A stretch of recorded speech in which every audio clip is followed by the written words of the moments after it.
We're talking actors and directors who put on the shows. We're talking playwrights and designers who you'll want to know. From the very first rehearsal to the final curtain call. We might be off Broadway, but we're talking about it all. 'Cause we're two local gals With global pals, it's everything, everything, everything theater. with Benita And Ellen.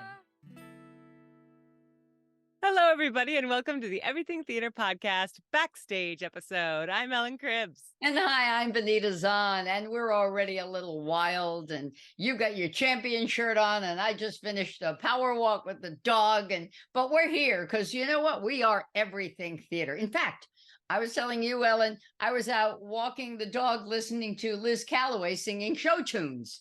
You know, gosh, I hope nobody in the neighborhood was listening because, you know, when you've got your AirPods in, you're kind of warbling.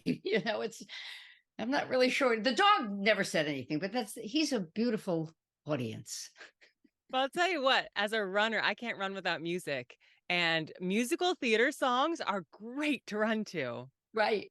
Like Run Free Run from You're in Town, Comfort and Joy from Bat Boy, what's the one from Hairspray? You Can't Stop the Beat. Right. Yeah. Fabulous. It's funny, I don't run with music anymore. I used to, but you're right. Those are all great songs. We ought to ask. Maybe we'll post that. What's your soundtrack for running? Yeah. I like Loggins and Messina. You're probably running faster than me. Anyway, we're sponsored this week. We are. Yes, you guys have a chance to go see Custom Cuts. It is a world premiere by the wonderful Brian Sheldon, and it's Harbinger Theater's 10th consecutive Capital Region premiere. So Brian wrote this about his young adulthood in Schenectady, and it takes place in Schenectady, where a father and his son Anthony, they are butting heads as fathers and sons do. And Anthony is a full-time cosmetology student, and he plods along in his dad's footsteps while working a full-time factory job. And their tumultuous and imbalanced relationship between the father and son is exposed as the debts pile up and the tensions run high. I've heard so much about this. And actually, one of the people in it is Alia. She's a U-Albany student who I was in the Wolves last year with. I saw her today. She said, "Are you coming to Custom Cuts?" I said, "Of course, I'll be there." Can't wait. Can't wait. So it runs. You have until September 30th is the last chance to see it at the Albany Barn. And there's a talk back on the 29th if you like to hear about the process of working on a completely new world premiere. You can get tickets at Harbinger Theater's Eventbrite. See you there. Bring it, do it, get there. Tell them you heard all about it on Everything Theater. Little word of mouth never hurt nobody. No, of course not. So we have a fun question because, look, if you do theater, if you've been in a show in any capacity, you know that the charge of being in the show, the adrenaline rush is wonderful. I always say adrenaline is a great but mean, natural drug. Takes you way up. But then when it's done, boom, it disappears and it drops you hard on the concrete. Mm-hmm. So the show's over and now you're been dropped on the concrete. How do you feel? What do you do? Do you have that feeling? We asked you. You told us. Before we get there, Ellen, how about you? Do you get that feeling?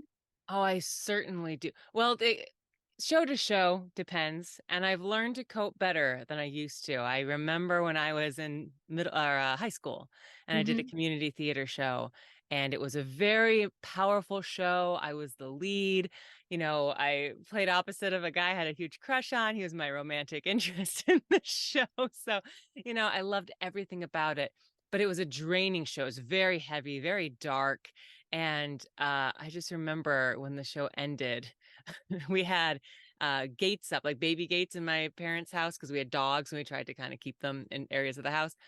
And it was morning of school and I went to get ready and I put my leg over one of these gates and then I just couldn't get the energy to lift my other leg over the gate and I was just stuck and I just started crying. At which Oh, point my mom said, "You need a mental health day, I think. The show just closed. You need just take the day off school." that what first of all, how wonderful that your mother understood that. Yeah.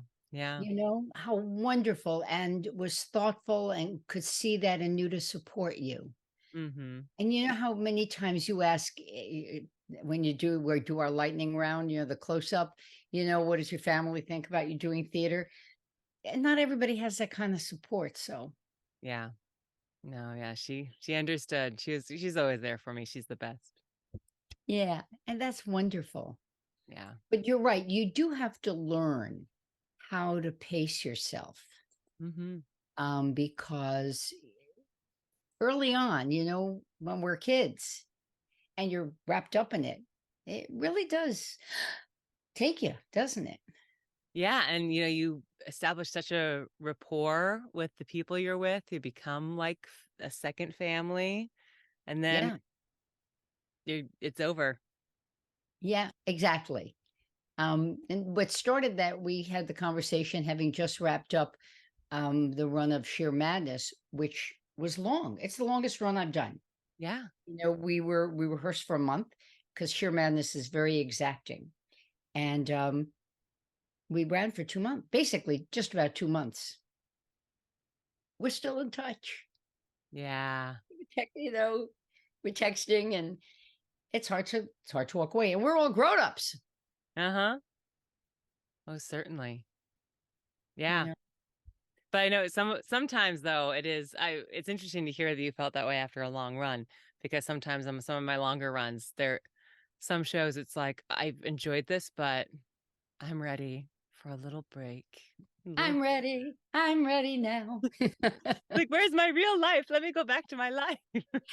And right, and it's funny, um, do you find that you get back into real life faster and that the shows seem so far away more quickly now as you've developed, a long resume of performances? Yeah. Yeah. I think so. I mean, there's always going to be those magic shows that stick with you harder, but once you do get more and more under your belt, it kind of like, okay, well that chapter's done.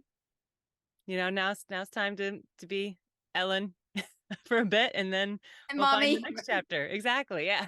And it always hit, and we've got some thoughtful comments about this. Um, it doesn't always hit on closing night. Yeah, Sometimes it happens earlier. definitely. Yeah. It's always that moment, like kind of like the halfway point, right? When you realize, oh, there's less plays, less productions, performances left than we've already done. And then it feels Yeah. like a countdown to the Yeah. inevitable. Right. It's like one day you've got 40 in front of you, and then there's two. Yeah. And it was funny. I'll refer to Sheer Madness just because it's so recent for me.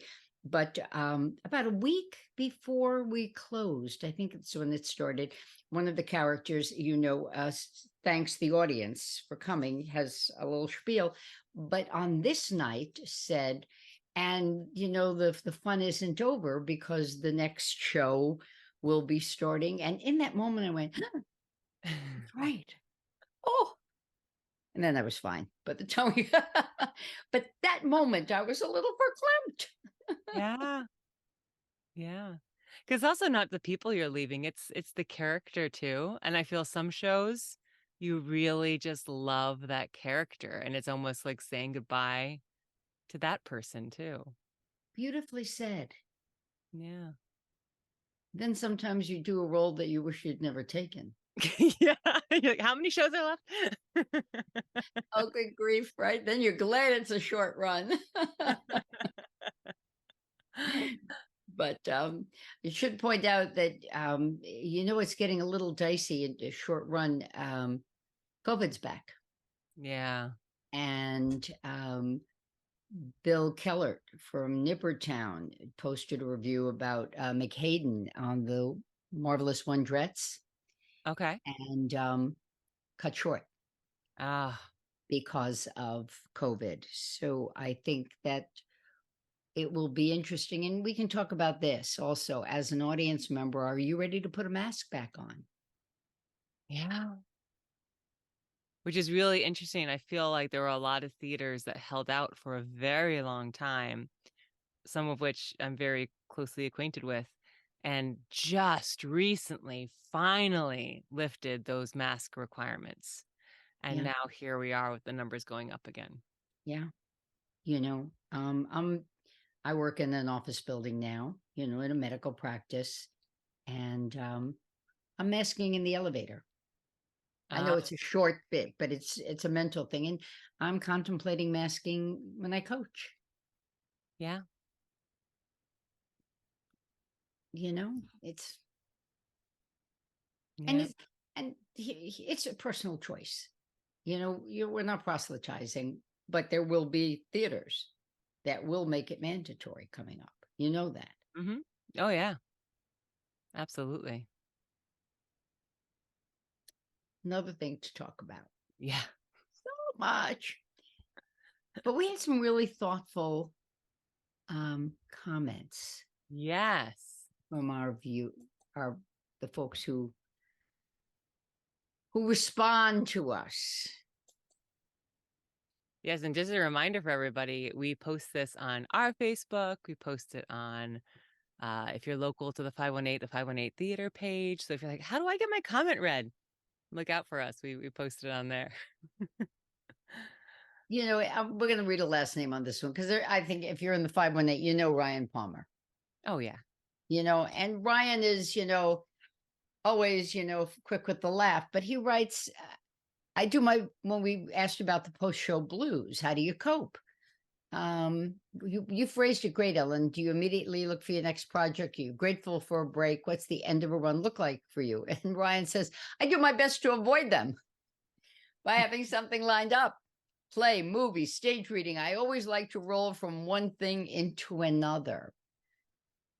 Yeah. Not everybody responded that way, though. No. This is a very personal preference, I think. Yeah. Yeah. Let's see, because Russell said, oh, I think I know what he's referring to here. Russell was in my production of Jump. He says, I love the family meal shared afterwards. And I think he's referring to like the cast hanging out on that last day. I think, or unless he's talking about having an actual meal with his family. Whatever, but it's thoughtful. Yeah. I don't know. The family meal shared afterwards. I don't know. Maybe that's it, is eating with your family. You're finally re-embraced. Maybe, yeah. Jamie says it depends on the show. The last show I did before I left Chicago, I could have done for many more months. I miss those guys.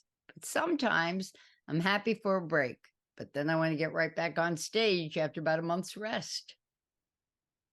Yep. Yep. Jeremy says, I did Spring Awakening this past March at Fort Salem Theater, and I never get the post-show blues. But this one hit me like a brick wall. I was lucky enough to be cast in a show with so many talented kids. I call them kids because it was the first time I was the oldest cast member. But truly, I felt embraced by this wonderful new generation of theater people. This show will hold a huge special place in my heart. It reignited my love of doing theater. And if you look, Jeremy JJ has posted what he's doing coming up. Oh my word. He doesn't have a minute to go to Kmart. Okay, Walmart. I mean, really, he's just busier than a one-arm paper hanger coming up. So bravo. Yeah. Brittany Lakeland says post-show blues are the worst. I usually just allow myself to flow through it and remind myself that this sadness of letting go is a reminder that I was part of something really special. Oh, that's lovely. Yeah. Yeah. That's right. I mean, you're not going to feel that way if you weren't passionate about what you were doing. Yeah. I see. Rob says, I usually tell myself to think of the penultimate performance of a run as the closing performance. The actual closing always feels completely surreal. As I'm saying every line, I'm thinking that this is the last time I'll utter them. After closing, the many mixed feelings are contemplated while I, as Jen Van Eiderstein says, get reacquainted with my couch. Oh, bless if you've got the time to do that. I feel, and I know, you've jumped from project to project. There's been very little, blessedly, very little downtime, you know? Mm-hmm. Um, and you know what else is interesting, Ellen? When people say to you, you barely caught your breath from the show, and they go, "So what are you doing next?" Oh, yeah. It's always like the closing, like, everyone's striking. So what's your next project? What are you doing? Yeah, yeah, right. And like, don't show off for me, okay? Just smile, a little Mona Lisa smile, and say, "I have auditions. I'm looking at things." Right? Yeah. Um, Allison says, "I need to take a break and detach, shed the character and the show. I don't want to watch anything or listen to anything related to it. And I need to find myself again." Then one day, seemingly out of the blue, I feel ready to move along to something new. Yeah. That's very insightful. And I think I probably side with Allison on this, that, a lot of times I'm not like, what's immediately next? I like a little break, but then it is just like something hits you. The universe goes, okay, it's time. Get a Right? project. Yeah. I mean, maybe that was part of me walking the dog and singing show tunes tonight. I think I even did a little grapevine at one point while he was busy sniffing something. Isn't that so, theater kid? No matter how old we are, we're always theater kids, Always doing the grapevine. right? Hannah, oh yeah, it's you. You've got the next. Yeah, Hannah says, next project all day. Can't feel the post-show depression if you're forced to avoid it. I wonder if that really serves us, though. I mean, bravo, Hannah. Yeah. That's also a conversation. Yeah. Maybe I'm a little thoughtful. A woman I know wrote a book about loss. She was the daughter of an undertaker. And then she went into the funeral business and she worked in hospice and she lost her husband. Um, she was 49. He was 54, I think. And, finding your way back and taking time. But ultimately, which is what we're hearing here, everybody deals their own way in their own time. Mm-hmm. And there is no right or wrong way. Yeah. It's what works for you. And it's also interesting that, we say, some people say, I want to jump right onto the next thing. Unfortunately, though, that's not how theater always works. And the next project may not be there for you. That opportunity may take a while to come about. So Yeah. there's another element of this conversation. Yeah. Very much so, because that can feel like a loss also, Yeah. or being rebuffed, Mm-hmm. you know. What is it? Don't cry because it's over. Be happy because it was, Mm-hmm. you know. Jay says it's a real thing. You become part of a unit for however many weeks and months. And then one Monday morning, you wake up and it's over. It helps if the cast is in your life afterwards, even if only through Facebook.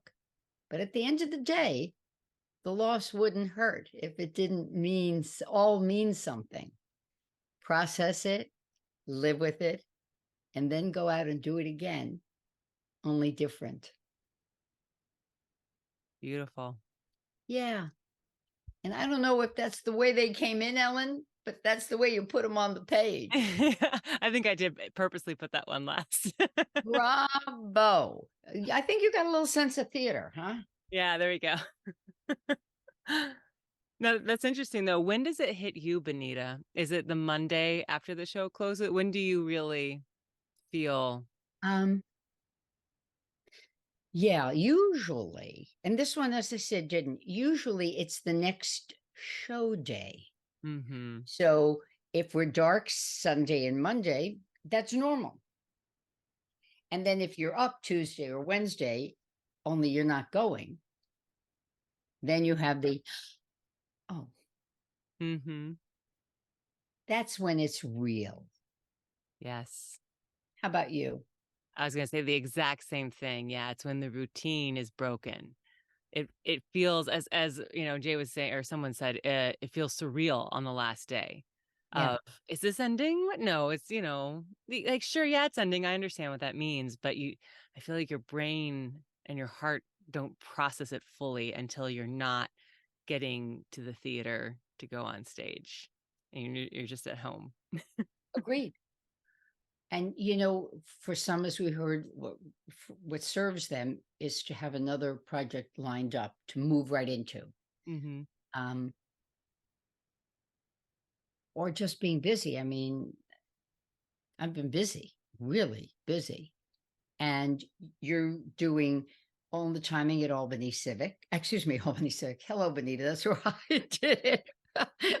And that's where you do so much wonderful work. You're doing it for Theater Voices. But I know that I'm going to be directing at Theater Voices in May.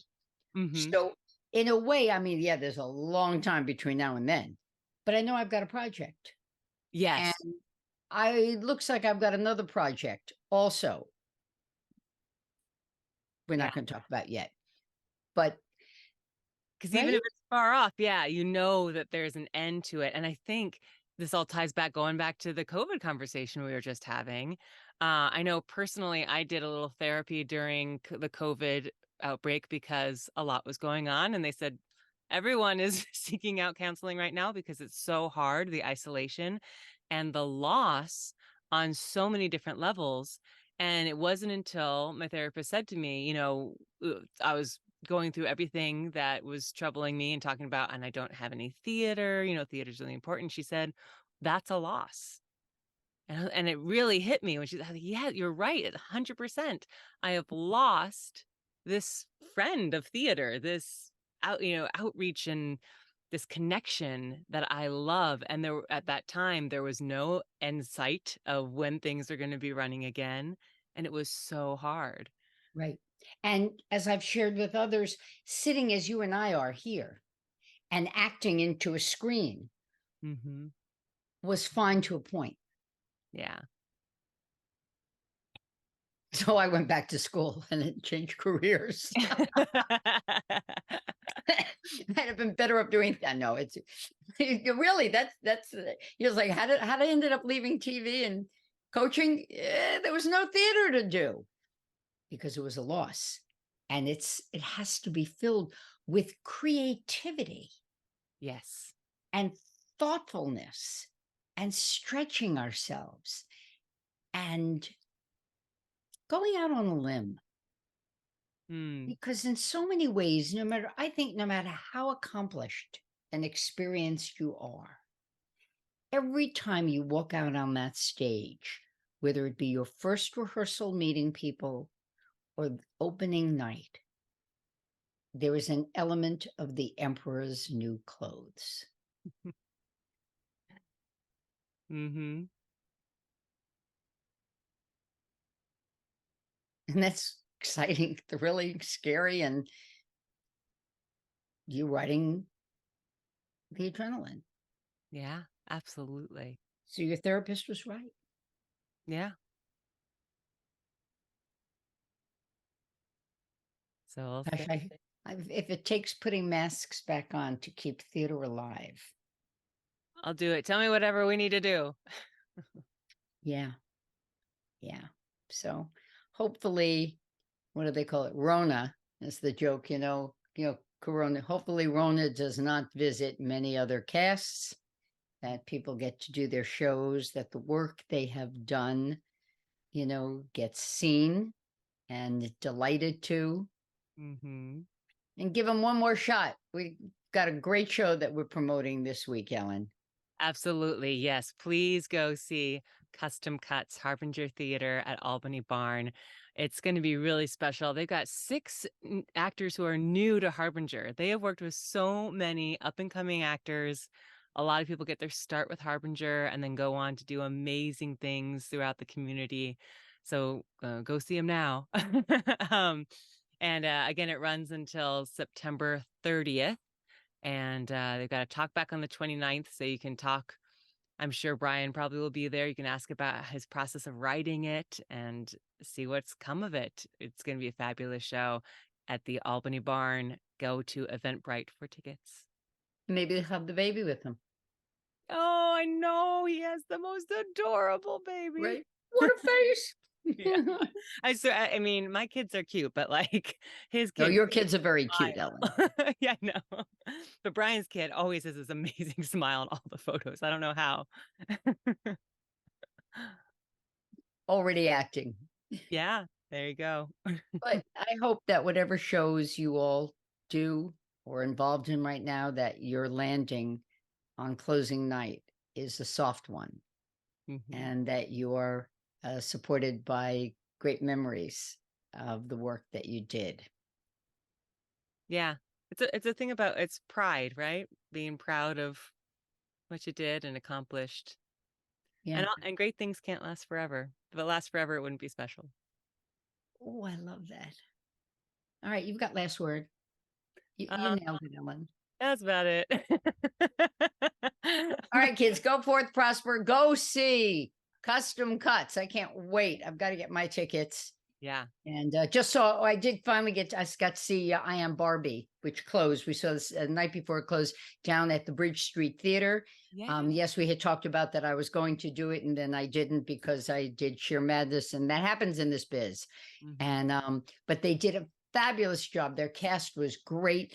The set, it was very creative. The house was packed the night we were there, which is great to see. So support Bridge Street Theater in Catskill. They're wonderful down there. So, and I should have taken a look. I'm not sure what the next show is, but it's opening in a couple of weeks. So take a look, see, we'll plug them too. Absolutely. Thanks everybody for listening. Benita, this is always a delight. I'm Ellen Cribbs. And I'm Benita Zahn. Take care.